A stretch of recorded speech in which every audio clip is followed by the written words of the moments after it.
So, hi everyone, and welcome. Welcome to Pink Lady Presents. I get all excited because... Why do you get all excited, let me Pink? tell you why. Because the guests we have on are so different all the time.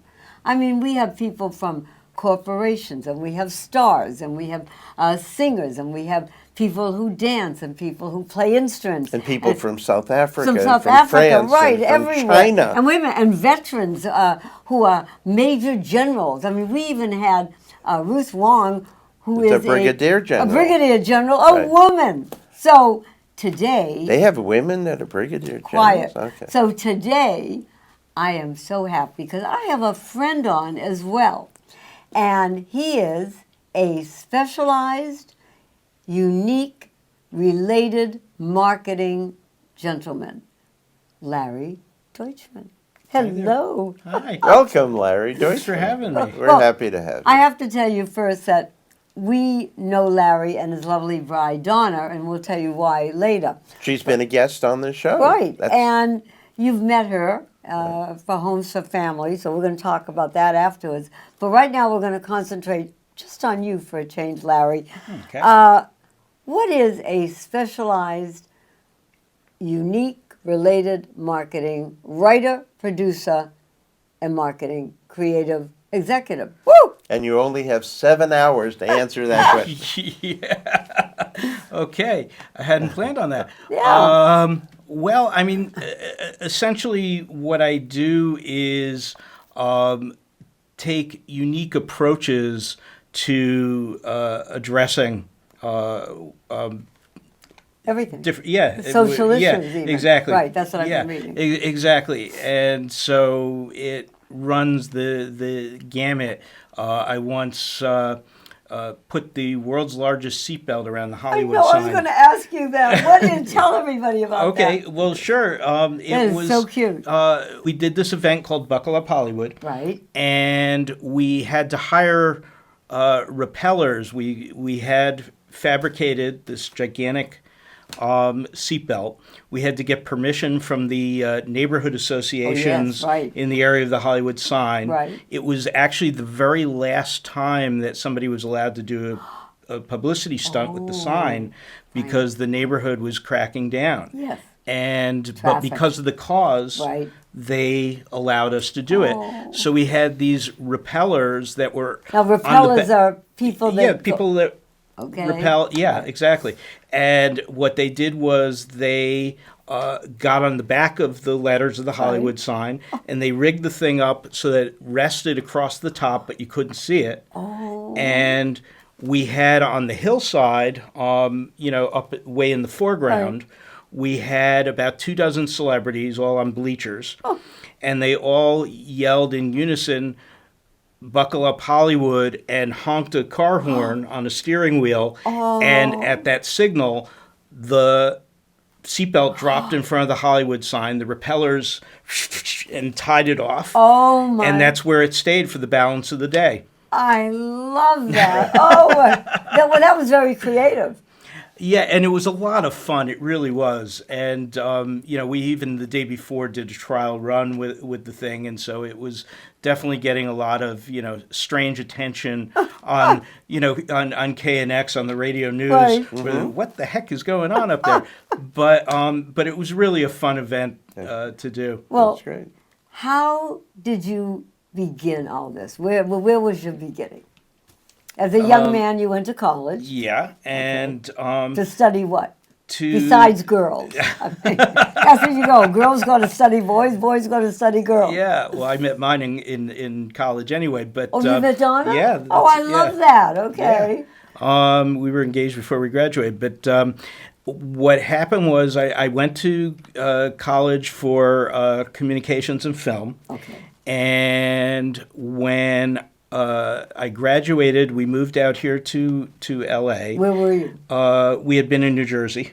Oh, okay. I And don't hear an accent. no, I lost a long time. You worked really hard to get rid of that. I've never been in any one place long enough because my father was getting transferred a lot. And what was he doing? He was a salesman for Atalanta Company, which does imported foods. Right. And so when I was a baby, we moved to Chicago. But then before I could develop the Chicago accent, we moved to New Jersey. So then we, right after college, I moved out here. So I never picked up my family all have either Chicago accents or New York accents. Yeah. And I never got it. So anyway, back to the story. Right, so what happened was that I moved to LA and I got a job in PR for the National Safety Council's Greater LA chapter. Oh. And while I was there, because I was bored out of my mind with what I was doing, I decided to create a movement to get actors to put on their seatbelts for their driving scenes. There you go. In other words, they never did that? No, it didn't really happen. Wow. And so what was happening was you'd see these unrealistic crashes where people would just walk away unscathed. And so as a way to role model for the public, because seatbelt use was very low at the time, this was just around the time when they were pushing to get seatbelt laws. Right. Okay. So what I did was mobilized the entertainment industry around starting to show actors using their seatbelts in their driving scenes in TV shows and in movies. Was that hard to do, though? How much resistance was there? There was none. And the reason there was none, I wasn't the first one who tried it. The folks who tried it before that got lambasted. But what I did was, it's basic Psych 101. Okay. You sit there and you say, okay, well, rather than attacking them for doing the wrong thing, why not encourage them to do the right thing? Good for you. Instead of coming from the outside as an outside advocate, what I did was I enrolled like about 75 actors to lend their names saying they were going to do it and calling upon their peers to do it. So it was peer-to-peer. Correct. Right. And do you remember who the first major name was that agreed to help? I wish I could tell you, but it was all happening very quickly because I tend to shotgun things. And so I was reaching out to all of my contacts at the same time. And so the names just started to come in because, most people sort of said, well, it makes sense. Right. I never thought about it. My driving scenes are usually me being towed by a trailer. Sure. And so I don't think about it as real driving. Correct, right. And it began a domino effect where somebody would do a driving scene with somebody else. They'd put their seatbelt on. The other person in the scene would decide to put it on too. Yeah. Sure. By the time that production was done, they picked up the habit and they'd bring it to the next thing they worked on. Sure. Wow. And how long did it take you to actually get it done in the industry there? I would say the whole thing, it went from about 85 to probably 88 or 89 that it took for us to get to the point where we had like nearly universal use on TV shows. Wow. Movies much less so, but still significant use there as well. And when did it actually get into movies? Because tons of scenes around of the cars, same time. It was around the same time. But it just wasn't as frequent. And when were the laws passed? I don't recall. During that same period of time. Yeah, it was late 80s. Oh my goodness. Okay. Yeah. So it was all happening around that same time. So it was kind of the combination of having the laws in effect and the fact that when you do something like that, it's subliminal. Yes. People begin to think that they're seeing more people, because seatbelt use was so low at the time, but they began thinking that more people were wearing seatbelts than really were because they were being exposed to it subliminally by the TV shows and movies they were watching. Right. So it began to seem like the popular thing to do, so people started using their own seatbelts in public. And so during the course of that campaign, seatbelt use more than doubled in the public. And lives were being saved. Yeah. So you're doing I'm good. sure they had statistics on doing that. good by you know. doing well. Exactly. Yeah. So, when did you begin to bring in, I love this, crash dummies? Because that's all about seatbelts. So tell everyone, I mean, because naturally children are in a car. I mean, all this stuff, I mean, with seatbelts and their car seats, I mean, that came in later. Well, Because what- I remember my kids were all over the back seat with no seatbelt. I mean, we didn't Yeah. have it in my Oh, my era. absolutely. Well, what happened was after I left the Safety Council, I went to work for the Entertainment Industries Council, and there they kind of took over what we had started with the seatbelts. Okay. And in order to continue the funding, because our grant was running out, I approached the government, the National Highway Traffic Safety Administration, about getting some development funds to create characters that we could license to generate revenue to fund our program. What happened was they said, well, why develop new characters? We've been doing these PSAs Right. with these crash dummies in them. Use our crash dummies and do it that way. So we entered into an agreement with the government to use their crash dummies, and I wound up inventing a toy line in the process. And Tyco Toys licensed it, and the rest was history. We had not only a tremendous success, but it was something that taught kids about seatbelts in the process. Right. And it was really kind of interesting, because what happens is that when you have kids playing with cars, boys in particular, Right. They crash. Yeah, they call it crash and bash. Right, That's the play exactly, pattern. right. And so we suddenly had this this action figure toy, these cars that were meant to be crashed, that would break apart when it crashed. Right. Well, normally when you do that, your toy's done. I mean, that's it. You got to get a new one, right? Well, this was meant to crash, so they would break apart. You Okay. put them right back together again and do it again. So we designed it to do exactly what kids do. So that's why it was so popular.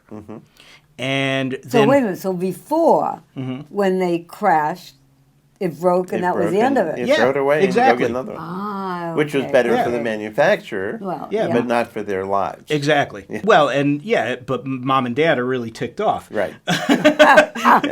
You had it for 2 days and it's broken. Yes, oh, I see. You know, but this was designed Sure. to break. And you would just pop it all back together and do it again. And the dummies themselves were designed to break as well. So there was a seatbelt in the car. Right. You put the seatbelt on, and the dummy stayed put, went through the crash. If you left it off, which was much more fun, Yes. if you left the seatbelt off, the buttons on the dummy would get pressed, and the head and the limbs would fly off. And so, it's a sick concept, but my because it was God. just a dummy, Right. I know. not a person, Right. that you could get away with it. Yeah. And it was all in good fun. Sure. And, And now- safety. And It safety, taught right. something, yeah. Now, so it was Tyco / Mattel that bought it? Or? Yeah, it was Tyco, and then after the line was out for 2 years, and then about 10 years later, Mattel had purchased Tyco, and they re-released a new Crash wave Dummies. of crash dummies. And Now, is that it lasted still for out about a there year. now? No, it lasted for about a year or so, and okay. but it's I would think kids would still like that today. yeah, well, it's been about Time to 15 bring it years. back. Time Yeah, to bring time it to back. bring it back. Exactly. Oh, yeah. Exactly. So at any rate, but The kids who played with it now have kids. Yeah. They could play with it. yeah. It's ready. Well, yeah. I mean, well, the machinations behind the scenes of Yeah. why the toy line ultimately didn't last, I could spend an hour on your show talking about, but it anyway. You learn a lot of lessons. So do. the other lesson is if you still have this Mm-hmm. and it's still in the package, the Yeah. original package, Mm-hmm. you get something that's really valuable. Yeah. That's probably true. Yeah, Yes. I know. People do collect I original forget. I toys. mean, every now and then I go onto eBay to see if they're Mm-hmm. selling them and what they're going for. Because I but- was going to ask where can it's one not, get it? I mean, you it's know? not huge money. No. but they do increase in value. Now, do you have any inventory? Can somebody contact Larry Deutchman and get one No. of No, I mean I've got I've got basically one complete set that's still in the package and one complete set that's That's unpackaged. We keep that for your Yeah, grandchildren. exactly. Exactly. Yeah. Exactly, but And that's that it. goes into the Deutschman Museum. The Deutschman Museum. We don't let anyone Yes, play with that one. yes, What where we sell the was souvenir book. What was the Buckle Up 100 Club? It was essentially, at that time, they began to recognize the fact that by corporations doing a safety belt educational initiative for their employees, Right. that they could save huge amounts in healthcare costs. And Oh. so this is while I was still at the Safety Council, Right. we launched an initiative called the Buckle Up 100 Club, which was designed to get 100 corporations signed on Got it. to do these initiatives for their employees. Before we go on, I want everyone to see these little cute pictures of the crash dummies in a film. Can we do that now? Sure. Right Thank at that. you. Here we go. It's the incredible Crash Dummies! I feel like a wreck. Free! When dummies get behind the wheel, it's their job to crash. I'd like to see you do that again. Whatever you say, kid. Crash! With a crash car, they meet everything head on. I just love going to pieces. Don't you be a dummy. Buckle your safety belt and leave the crashing to us. The incredible Crash Dummies! Each car comes with special dummies. That is, well, first of all, it's adorable, but my first reaction as a parent, grandmother, and great-grandmother is that must have wakened the kids up and the parents to using a seatbelt. Yeah, which absolutely. I think was fabulous. But you also did something with Hollywood. What was Hollywood Mad? That was a TV special that I worked on that was designed to address drunk driving and the use of designated drivers, and wow. it was done through showing clips from different movies that and how the portrayal of alcohol use and drunk driving had been changed over the years so that they began to talk about using a designated driver, so that the character who's driving wouldn't drive. A character who was driving wouldn't drink. I mean, Would drink. yeah. And so this is what part of what we were talking about in the very beginning, a creative marketing. Yes. I mean, taking things that are social things that we do every day and helping people understand. You also... And by the way, that Yes. I am the perpetual non-drinking designated driver, because I will not get into a car with people that have been drinking, so I just don't drink and I drive the car. Right. It works out very well. We have not had a problem. No, thank you, God. You were Okay. also executive producer of like AIDS and HIV, and how did you it's get lots into all of- that? Well, I mean, I Larry, worked at love this that. organization called the Entertainment Industries There Council. you go. Okay. And the whole mission of the organization was to work with the entertainment industry on how different health and social issues were portrayed on screen, and to encourage the industry to get involved in different issues. And so in the process, we produced a lot of different issue-oriented videos, TV programs, PSA campaigns, all of that. So that's where all that comes from. But give me an example. let's see. We did a campaign for several years. We actually ran the entire marketing campaign and advertising campaign for the state of Texas's anti-drug campaign. Oh wow! Now, what was that like to do? It was a little bit unusual because, here we were, these, Hollywood folks coming in like carpetbaggers into the state, and we were, constantly coming in and out. And the whole idea was to take a less traditional Okay. approach. to dealing with the issue instead of the more bureaucratic approach And that the what state was was that taking. approach? To a certain extent, it used production values that were more like, Hollywood production values. We sometimes used celebrities. We just did more out of the box thinking and tried to stay away from the mentality that this is wrong, but instead focus on, what you can do that's better for you. Right. What is the impact to your life? How long was that program done then? That was probably about 3 years. Oh, okay. And Okay. huge initiative with multiple ad agencies under contract to us and all of that. Several university research programs working for us. It was really a huge initiative because it was the entire state of Texas's. Oh. What was the, you were also executive vice president, I think, of the Entertainment Industry Council. Right. What is that, actually? The Entertainment Industry Yeah, Council. yeah. Well, that's the organization that I was talking about. They're the ones that we produced all of those campaigns, and we a lot of what we did was focused on providing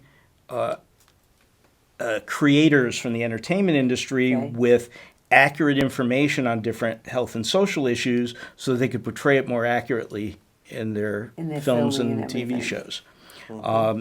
And we had just a myriad of different issues that we were involved in, but initially it was just the drug issue. Right. And then when I came to the organization, I brought seatbelts into the fold, and then it expanded okay. to HIV and AIDS, to human trafficking, to smoking, to Everything, alcohol, social everything. issues, Yeah. everything and all. Yeah, it was all over the map, but the whole idea was that we were a resource to creators, so they could contact us and say, "We're working on an episode of our show, and it's going to deal with, cancer.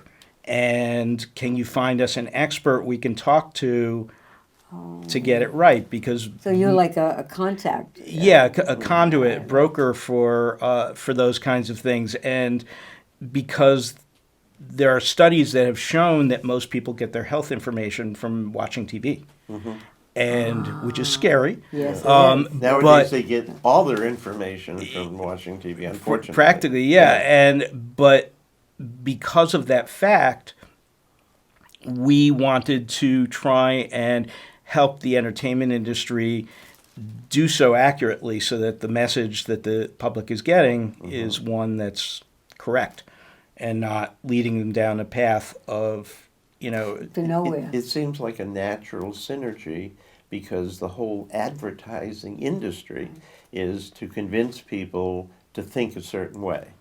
And what you want to do is help them live better lives, safer lives, by thinking a different way. Yeah. Without saying, don't do that. Don't do it. Well, the interesting thing, I don't know, you familiar with Marshall McLuhan? Yes. Okay. Yeah. Marshall McLuhan once said. But about our audience. Yeah. Oh, all Just right. tell Okay. us. He was a famous communications academician and writer. He was big in the field of communications during its early days of evolving as a discipline Right. unto itself, and he also has a cameo part in Annie Hall. But anyway, but he once said that anybody who sees a difference between entertainment and education doesn't know the first thing about either. Either one, yes. Yeah, and so, but at the same time, Right. was it Louis B. Mayer said, if you want to send a message, call Western Union. Oh. So there's two extremes there. On the one hand, the reality is you can't help but send a message through entertainment, but on the other hand, entertainment people don't necessarily want to be responsible for sending messages. Right. Right. And I fall somewhere In the middle. Yeah. in the middle in how I operate. And the idea is that the entertainment industry can't be wholly responsible for solving all the problems of mankind, nor be held responsible for causing them. But there's a role that they can play as a partner with the rest of society in making a difference. And that's where I try to... Right, to so many people. And I Yeah. know Exactly. that now that you're teaching. Tell us more about that and Well- where and what. Yeah, well, I'm teaching at Chapman University a Right. course on entertainment education, or infotainment, however you want to call it. And the idea is helping them to learn how to use TV and movies as a way to convey messages about health and social issues. And Yeah. And you also have a client and a family member, Homes for Family. yes. And what you do something for them, you also do a builder's ball and you celebs for vets, and you also do the rappelling thing over the edge. Right. Can you tell our audience about that? First, what is Homes for Family? Sure. Yeah, that's a good place to start. Homes for Families is a nonprofit organization, and they exist to try and help veterans to move into the middle class and be successful. And they do that through, on the one hand, building homes, and on the other hand, they do it through providing services to those families that are purchasing those homes, so that they can not only move into affordable housing, but can be successful in that new life. They teach them how to budget, so they provide financial literacy training and all of that, but they also provide trauma-informed programming, trauma-informed art programs and drumming programs, and all of that is designed so that veterans can be with veterans and share their stories, share their common experiences, and get healthy together. Well, it's a family. Right, and also, just so that the viewing audience understands a bit more, veterans are those, like me, who have served and are now not in the military. But Homes for Families also works with active duty military, so that they may still be in the service, and this is a way for them to start acquiring a home and learning how to keep it. There's nothing worse than finally getting your own place to live after never having one, and then losing it because you didn't know how to manage the finance. It's a wonderful program, What is- Homes for Families. What is the PRISM Awards that you've been involved Oh, okay. with? Yeah, that is something I produced those for 19 years. Right. Wow. They were awards that were presented to TV shows and movies for accurate portrayals of substance abuse related issues, addiction, mental health issues. Wow. And it was not only an awards event, but it was also a TV special as well. Ah, okay. And you also authored with people a book called Spotlight on Depiction of Health with Social Issues. Yes, that was That was like a booklet? Yeah, it was about half an inch. Okay. And it was a resource encyclopedia for the creative community on different health and social issues and ways to consider portraying those issues in a way that, again, could get the right messages across. And do you feel that because of what you've been doing, where is it leading you now? I know that you're helping Homes for Family a lot, and I know that's a source of pride and everything for you and Donna. And we want to hear about the rappelling, because that's Oh. a great, exciting program to draw attention to Homes for Families. Yeah, well, what I'm doing right now for Homes for Families is several things. One is I've done a couple of these fundraising events, Over the Edge, which is essentially people. It's almost like a fundraising walk, Right. except it's vertical. Right. People rappel down the outside of the Universal Hilton from the roof. Okay. 26 stories. Right. And it's to raise money for Homes for Families. And, it's a very exciting event, an exciting day. And so you're sponsoring rappellers instead of sponsoring walkers. I love it. But then the other thing which I've helped them to launch is Celebs for Vets. Yeah, what is that? And it's a group of entertainment industry people who are committed to Homes for Families mission and get involved in the organization in different ways as called upon. But in particular, what we've been doing as a group is celebrity builds. Oh, And so what what is happens? that? We come out to the build site where Homes for Families is Right. building homes. We bring out 20, 30 celebrities at a time, Oh. and they spend the day working their tails off. Oh, And- actually working. Oh, you're I darn right. love that. It's funny Building. because some organizations, it's like, a photo op. You come out, you pretend you're hammering nails Right, for right. a You few leave, minutes, yeah. and then you leave. But this is real. This is real. Oh. They come in, and from 9 a.m. to 2:30, they are working. And that.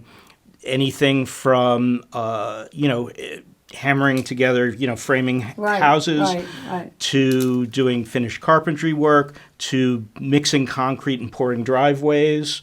It's heavy, backbreaking labor. Yeah. As one of my friends, Reed Diamond, who's an actor, came out and he said, "You guys don't give us celebrity jobs." And I said, No. "Nope." I love that. So, and that's all we want. We want people who are there for the right reasons to work. And they not only work, but they also raise money leading into the build for their building supplies. Right, Oh. and I wanted to mention a couple of things that I became aware of. One of which is, I know you have a great friend with Anheuser-Busch, and that you had a lot of support from their employees to get involved and roll up their sleeves and help in the building. And the other person that I wanted to mention is David Levinson, who is the CEO of Big Sunday. And at the recent key ceremony, when homes keys were presented to some 26 or so families, he arranged to get brand new bicycles and new helmets Yes. for every child and every adult moving into their new home. And when they got to their house, they had these bright colored, beautiful new bikes assembled by Northrop Grumman. So I mean that the whole community is being brought, getting involved. Exactly. They're more than just pretty faces out there. Well, and it's interesting. I mean, yes, the business community has been really, really supportive. Yes. And what's great, too, is the fact that the veterans themselves Yeah. are building the houses, working on it, plus they're participating in those educationals, and that's all part of their sweat equity Exactly. in order to qualify Well, for the home. It makes them a family. But exactly, what Yeah, happens is family. by the time they move in, That's they right. know all their neighbors, and they know that somebody's got their six. And what is Larry Deutchman, besides being very creative, and now we all know what creative means, what are your plans now, Larry? Well, I'm going to continue to teach because I'm really enjoying working I with the love kids. that. I got to Good. tell you, I'm sure your students and are. until I started doing it, I had no idea that I was gonna. I am going to continue doing this kind of work for public service organizations, and also doing some producing of my own for television. So Well, if you ever need a little old lady, not that I am, but Little only in stature. in stature, Yes. thank you. But anyway, we are so pleased that you came with us today. I know you've gotten a lot of awards. In your mind, because you're a humble man, and I like that about you, what award that you received made you feel really good? to tell you the truth, I don't think any particular one. I mean, I list them on my resume, but the reality is that it's never been about that. I know. And no particular one stands out for me. For me, it's just been about the fun of the experience of doing it. Well, But I think- I have my answer to her Right. question I know about you. you. Yeah. Okay. And my answer would be that you are married to Donna Deutchman. Well, that's And I can't think of a better award in life. what's amazing to me with Donna is the fact that, whether it's been here with Homes for Families or whether it was when she was at, One Generation, Right. that whatever population it is that she's serving, that she becomes all about Yes. it. She lives and breathes it. Yeah. And it's like you can throw all the politics you want and the problems and whatever at her, and what her decision making all boils down to is what's in the best interests For of who I'm dealing with. of Exactly. the veterans client. or Yeah, whatever. the kind. Dear audience, if Been- you been knew doing it. her and her dedication to our veteran community, and please look it up. In fact, right now, let's go to Families for Veterans. Homes for Homes for Families. Families. Homes for Families. Yes, Oh, veteran you got me enriched off. I know, neighborhoods. I know. Yes.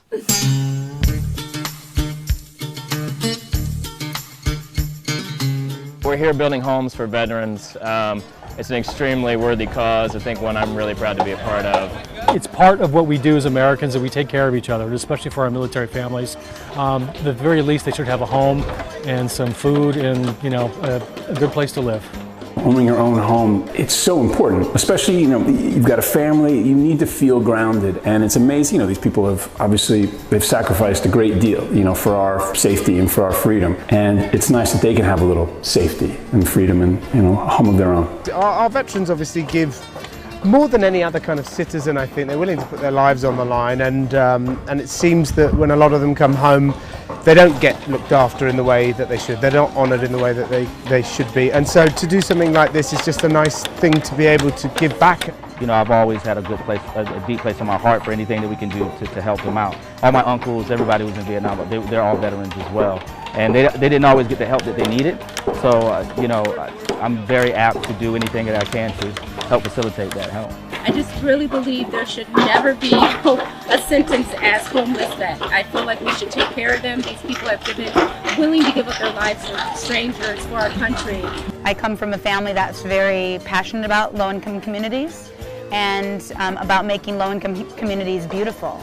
So you're not able to pinpoint them in any capacity. So I love to be a part of projects. I think that if you're living in any way below the poverty line for whatever your reasoning, you should still be allotted a beautiful home.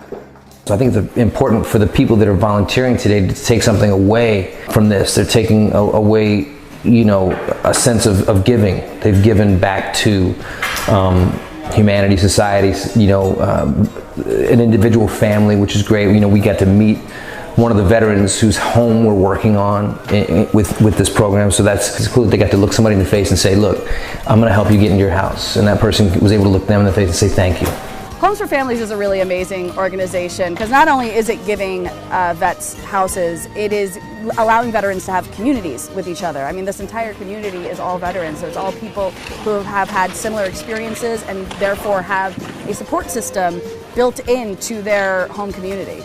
I've always been a huge supporter of the military in general, but as far as the men and women who've served, to help those guys out when they come back home, I think should be one of our country's top priorities. It's such a great idea to just get a bunch of people together and build homes for people that otherwise have a hard time getting that accomplished. So I think it's such a great organization to be a part of. A lot of times you have stuff that you can't see what you have done, and I think with this you can say, no, a family lives there. They have four walls, they have a roof, they have a community, they can rely on each other, and I think they also have a lot of support organizations with it as well. It's not just building the house, it's building a community, and so I think that's amazing. Wow. I tell you, Larry, you are, and your wife Donna, are definitely a force to reckon with everything that you do, which is fabulous for Families for Veterans. Because what you do in your creative work with HIV, with drugs, with seatbelts, with social issues, the biggest social issue, as we know today, are the homeless veterans.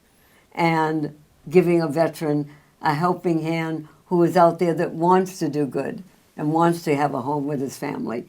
And you both do it, and you both do it well.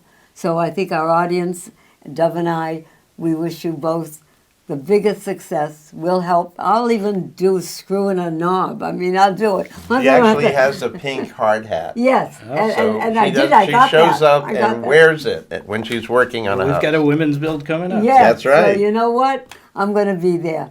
Thank you so much again. God bless you for what you do for all of us to make our world a better place. Thank you. Larry Deutchman, a life well lived. Donna Deutchman, definitely a life well lived. We are back.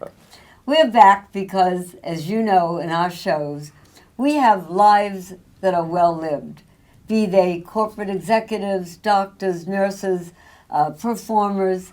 And I have with me today in our show a gentleman who's from Buenos Aires, who definitely exemplifies what I call raw talent from God. Julio Alberto Berger. Hello. Hi. And Dove and I first heard you at a contest last summer. Yes. Last summer, I believe. Yes. And we were judges. And what I found in the contest was that everyone was so good and so professional, and each one had something different to offer. And Julio, you had charm, charisma, and a very, very sweet humbleness about you. Thank and you. that's what I think that we enjoyed. Now, born in Buenos Aires, when did you come to the United States? Came to the United States in 1960. We landed February 14th, Valentine's Day. I remember. Okay. Yes, I was 7 years old. Oh, and you came with your mom and dad? Came with mom and dad and my sister Sylvia, who was 5 at the time. Uh-huh. Yes. And then what did you do when you got here? We got here. We in L.A.? We landed. Yes, we got to L.A. My mother's sister, my Aunt Dora, was already here in city of Gardena. She was married and had 3 kids. She had married an American gentleman, Fred. And they took us in. We stayed with them for a couple weeks until my dad was able to go out and find us a place to live. Right. And we wound up in the city of Hawthorne. Oh, okay. Yeah. And then you started young with piano lessons, about 5. Yeah, back in Argentina, my parents took me to piano, got me started in playing piano, and I don't remember too much. You know, I was little, not too good at memories of that, but I was musically inclined. I could tell that I was. And when we came here, obviously we were just getting started here, so we couldn't afford that kind of thing. Right. So my sister wound up getting the piano lessons later, not me. I love it. That was it for piano for me. Oh, and then you began to sing, though. I always sang, but I think I probably did more dancing than singing at that stage. Okay. Yeah. And what type of dance? Like street dancing? Well, or? we came here in the early 60s, which was like when music transformed with the Beatles and Elvis. And there were so many great music acts in the 60s, and I love the music. And all that music made you want to dance.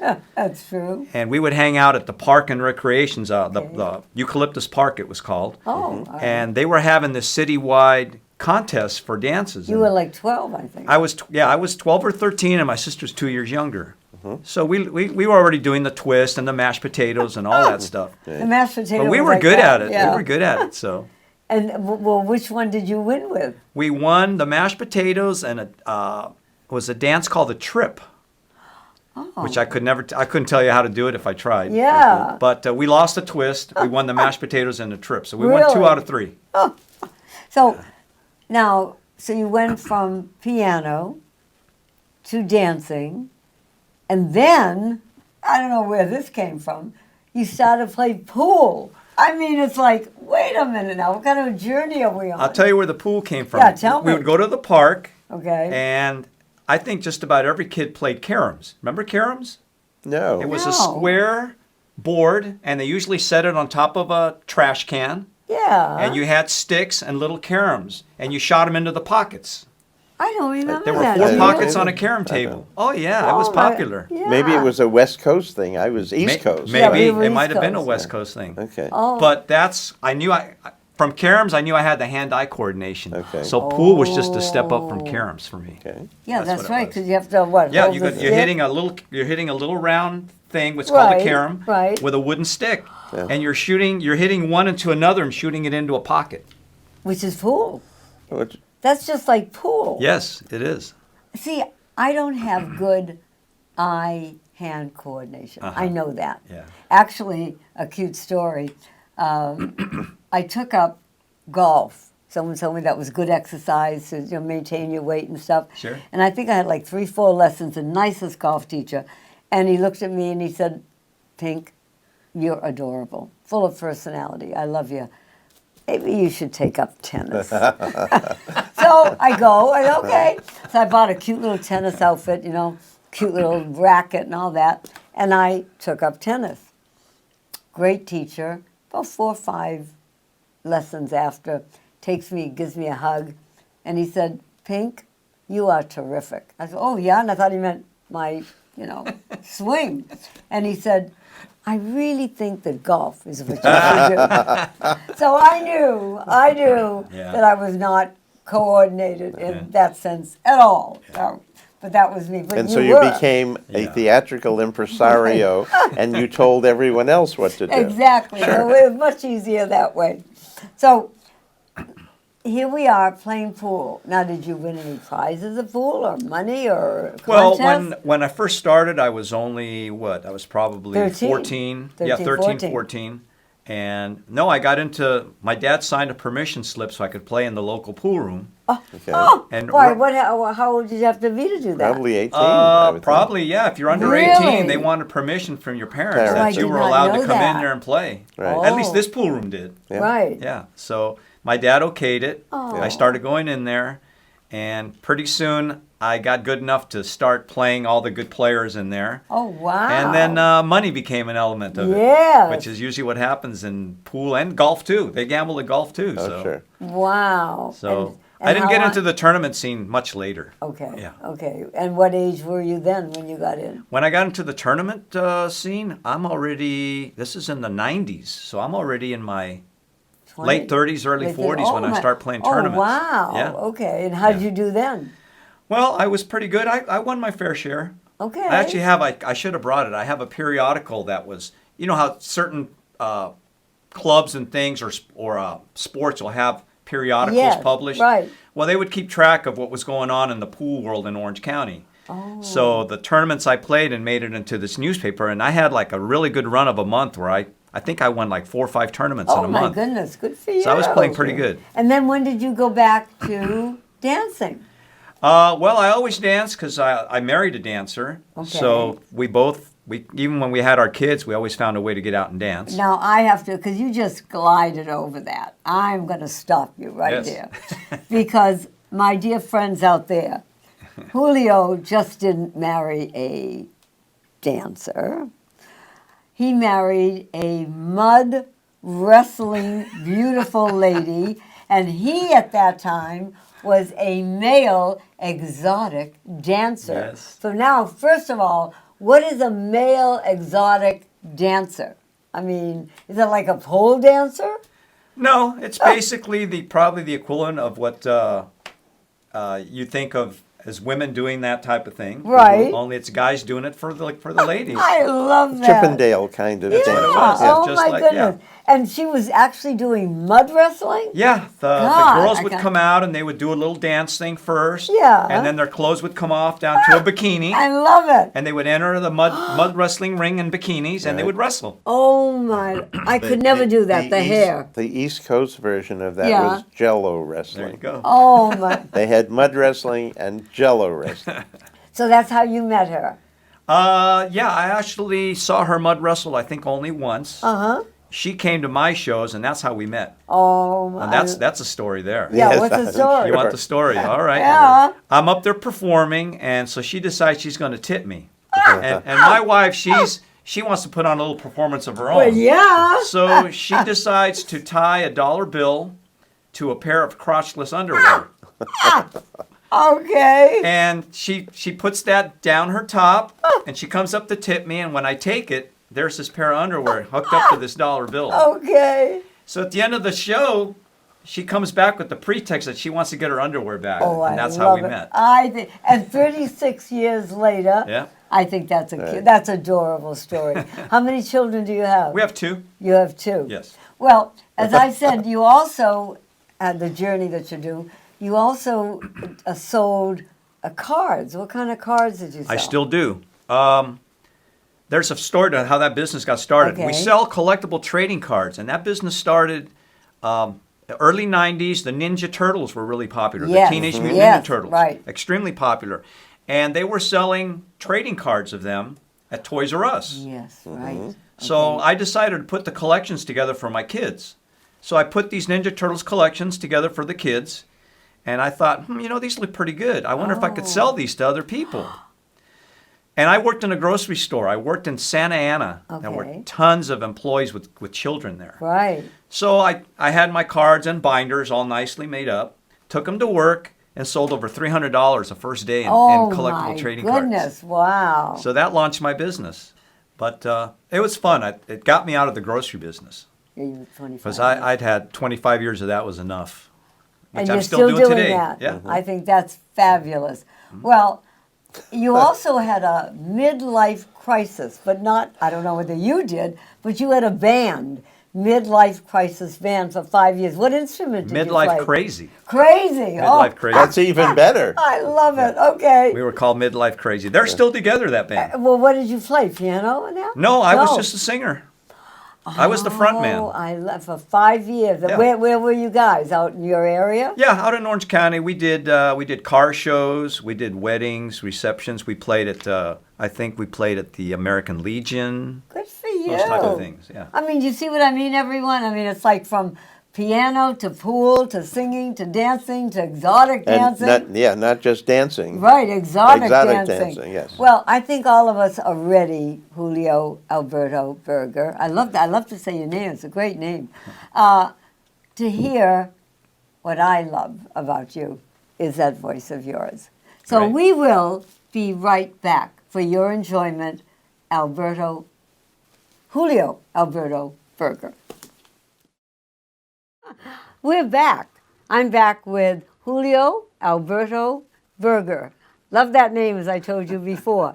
Julio, you have a precious item that doesn't live with you but comes over a lot, and that is a 3-year-old Nathan. Is he 3? Yes. Grandson. My grandson. And he is going to be so proud because when we show this, he's going to say, what does he call you? Well, he's just starting to talk. So. And what do you It want would him? probably be Grandpa. Grandpa, okay. He's going to say, that's my grandpa up there. So, ladies and gentlemen, my dear friend, a God-given talent, Julio, take it away. Thank you.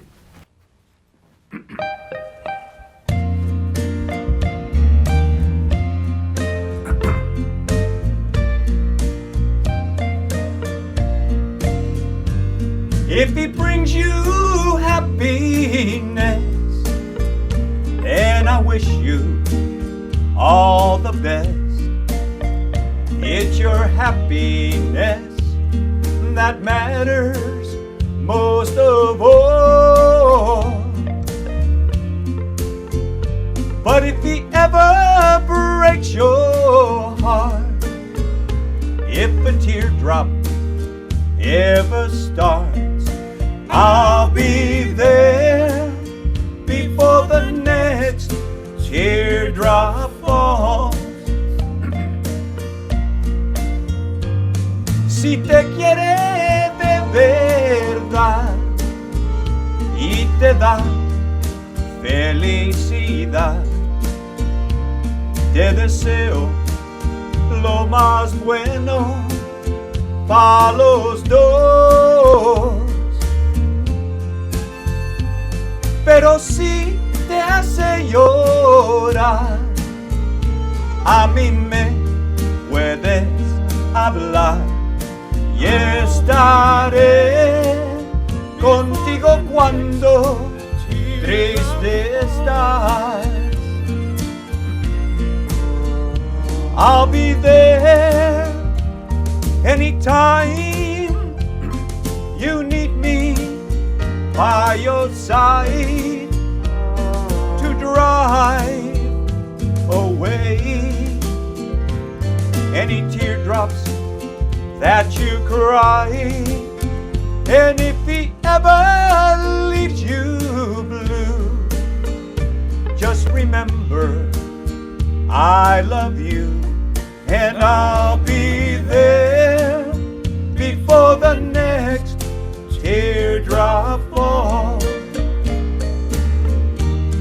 And I'll be there before the next teardrop falls. Muchas gracias. Woo! Yay! Wow! Love it! Love it! More! This next song is a song sung by the famous Mr. Sam Cooke. Came out in the early 60s, and there was a big craze in the 60s. It was called the twist. So everybody was out doing the twist every night at the discos, at least on the weekends. Here we go, twisting the night away.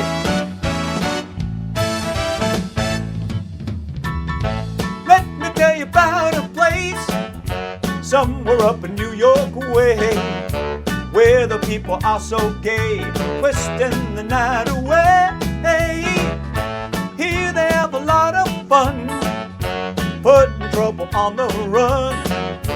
Man, you have the old and young, twisting the night away. They're twisting, twisting, everybody's feeling great. They're twisting, twisting, yeah, twisting the night away. Here's a man in evening clothes, how he got here I don't know, but man, you ought to see him go, twisting the night away. He's dancing with the chicken slacks, she's moving up and back. Man, there ain't nothing like twisting the night away.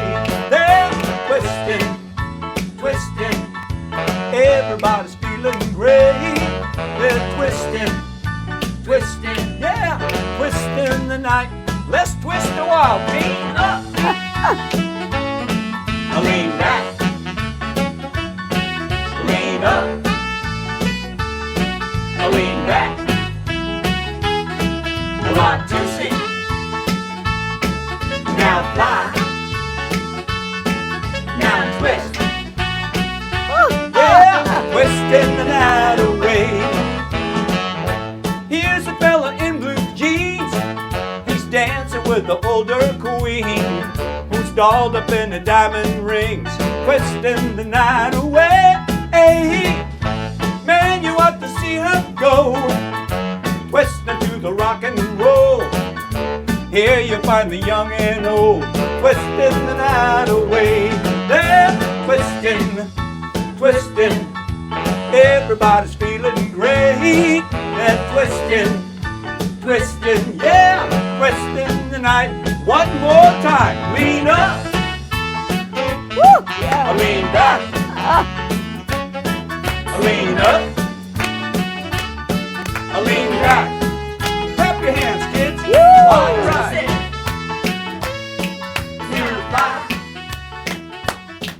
Do the twist. Yeah, twisting the night away. Woo! Yeah. As far as I know, I can twist a little. Thank you so much. Oh, I mean, that brought back a lot of memories. And ladies and gentlemen, not only Nathan is going to be proud of this gentleman here, but we all are. I thank you. Bless you for coming on our show. My pleasure. Because definitely lives are well lived, as you see all the time. See you next time. God bless everyone. Live until I die. The blues I lay low, I'll make 'em stay low.